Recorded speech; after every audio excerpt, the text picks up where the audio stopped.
Oletko miettinyt, miten paljon biojätettä jokainen meistä tuottaa? Todella paljon. Jokainen suomalainen tuottaa vuodessa yli 30 kiloa biojätettä. Tätä ovat ruoantähteet, hedelmä- ja vihanneskuoret ja ruoka, joka vanhenee ennen kuin ehditään syödä. Kun ruoka ei enää ole syötävää, sitä voidaan käyttää uuden energian raaka-aineena. Stormossenilla pystymme tekemään ympäristöystävällistä biokaasua esimerkiksi vanhoista banaaninkuorista. Mutta miten tämä on mahdollista?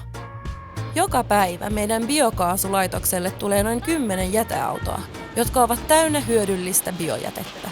Banaaninkuoret, makkarat ja muut ruoantähteet siirtyvät ensin esikäsittelyyn, jossa pusseja ja pakkauksia avataan. Tämän jälkeen murskataan biojätteet, jotta saadaan ne vielä pienempiin osiin. Lisätään lämmintä vettä ja tämän jälkeen biomassa jatkaa puuromaisessa muodossa ja päättyy vuorokauden sisällä meidän reaktoriin. Reaktori on iso.